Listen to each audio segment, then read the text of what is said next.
자기애성 성격에 관한 영상을 보고 주변 사람들이나 자기 모습을 떠올리는 분들이 많았습니다. 특히 내가 내연적 나르시시스트라는 생각이 드는 분들이 많은 것 같습니다. 정말로 여러분이 혹은 그 사람이 자기애성 성격인 걸까요? 오늘 그 점을 명확하게 구분해 보겠습니다. 너의 심리학. 잘 오셨습니다. 자신에게 내현적 자기애가 있다고 생각한 이유가 무엇일까요? 일반적으로 생각하는 자기애성 성격인 외현적 자기애와 내현적 자기애의 특성을 비교해보면 그 이유를 알 수 있습니다. 나르시시즘의 두 갈래인 만큼 두 성격은 공통적인 특성이 있습니다. 자신이 남들보다 우월하다는 과대한 자기상이 있다는 게 핵심입니다. 자기 중심적이고 공감 능력이 없는 것도 이러한 핵심에서 나옵니다. 그러나 내현적 자기애만의 차이점도 뚜렷합니다. 외현적 자기애처럼 인정 욕구를 채우기 위해 적극적으로 타인을 이용하려고 하는 게 아니라 오히려 평가받을 만한 상황 자체를 피한다는 점이 그렇습니다. 사람들에게 혹시라도 부정적인 평가를 받고 자신의 우월감이 손상될 수도 있는 상황을 두려워하기 때문에 관심을 끄는 행위 자체를 자제합니다. 그래서 얼핏 위축되거나 겸손하다는 인상을 줄 수도 있습니다. 하지만 내면에는 강한 열등감이 있죠. 다른 사람들이 별 의미 없이 했던 말도 자신을 무시한 것으로 해석해서 수치심에 괴로워하기도 합니다. 자신의 우월감을 훼손한 사람에게는 강한 적개심이 생깁니다. 하지만 그 분노를 적절한 방식으로 해소하지는 않습니다. 그보다는 험담이나 소위 일십 같은 수동 공격적인 태도를 보입니다. 여기까지만 보면 내현적 나르시시스트는 어떤 사람들에게는 너무나도 자기 이야기처럼 보이기도 합니다. 그래서 단지 열심히 살아왔을 뿐인데 어느 날 문득 정신을 차려보니 단순히 진단 기준에 맞춰서 자신을 악한 사람으로 인식하게 되는 경우도 있었습니다. 이렇게 또 다른 종류의 죄책감과 수치심이 생깁니다. 어떤 유형의 성격에 대한 진단 기준 같은 것들에 자기 성격의 어떤 단편적인 부분들을 비교했을 때 생길 수 있는 일입니다. 여기에서 몇 개 이상이 들어맞으면 나는 자기애적인 사람이라고 스스로 낙인을 찍게 됩니다.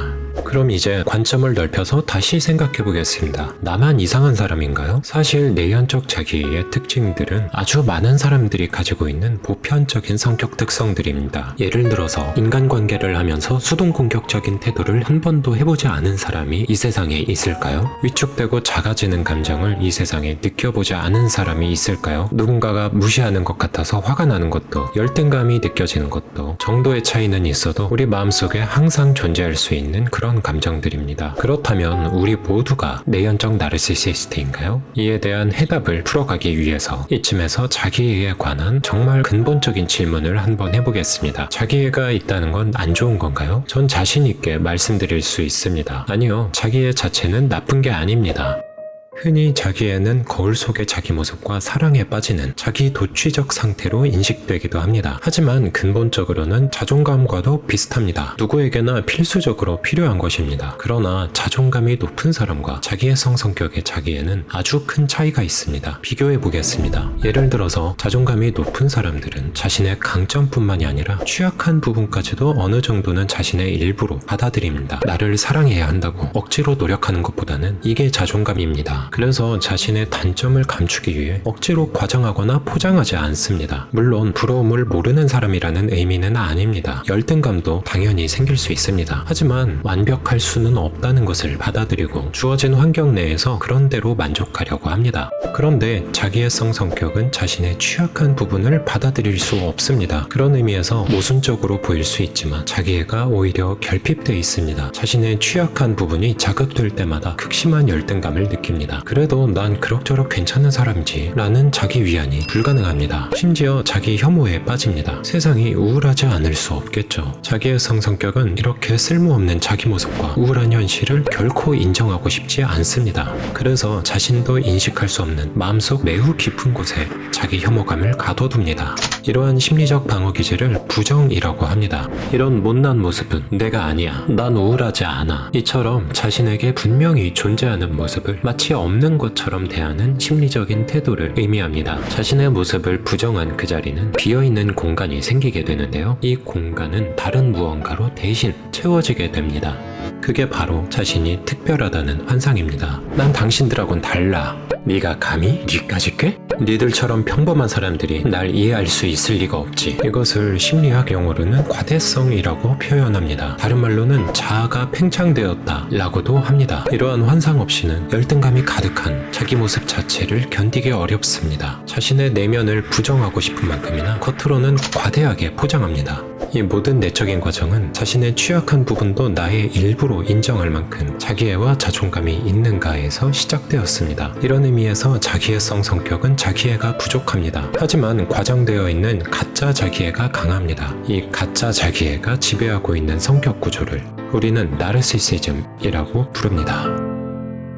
이러한 핵심적인 부분을 간과하고 표면적인 진단 기준으로만 사람을 판단하다 보면 스스로 자기애적인 성격으로 오해를 할 수도 있습니다. 하지만 진정한 의미에서의 나르시시즘 상태라고 한다면 성찰적 사고가 가능하지 않습니다. 왜냐하면 자신의 부정적인 감정들을 억압하고 부정하고 있는 상태이기 때문입니다. 이러한 상태에서는 깊은 감정 자각이 어렵습니다. 당연히 자기 잘못을 뉘우치거나 죄책감을 느끼기도 어렵습니다. 그럼 이제 가장 핵심적인 부분으로 가보겠습니다. 많은 분들이 자기 자신을 나르시시스트가 아닐까 의문을 품습니다. 그런데 다시 한번 생각해보면 좋겠습니다. 자신의 열등감이나 자기 혐오를 깨닫지 못한 채 우월감만을 추구하는 모습이 자기애성 성격이라고 해본다면 내가 자기애성 성격일 수도 있겠구나 하면서 성찰하는 모습을 정말 나르시시스트라고 할 수 있을까요? 자신의 인생을 돌아보면서 혼란스러움을 느끼거나 기분이 씁쓸해지는 사람에게 나르시시스트라고 할 수 있을까요? 아니요, 저는 그렇게 부르지는 않을 것 같습니다. 제가 구체적인 사연을 전부 알지는 못하지만 그래도 한 가지만은 확실하게 말씀드릴 수 있습니다. 내가 나르시시스트인 것 같다 라고 생각하는 분들 중 대다수는 그렇지 않습니다. 그보다는 무언가가 마음대로 되지 않는 현실에 마음 아파하고 있는 사람일 가능성이 훨씬 더 클 것 같습니다. 단지 쉽지 않은 현실에 상처받은 사람일 가능성이 클 것 같습니다. 바로 이 부분이 오늘 말씀드리고 싶은 가장 중요한 요점입니다.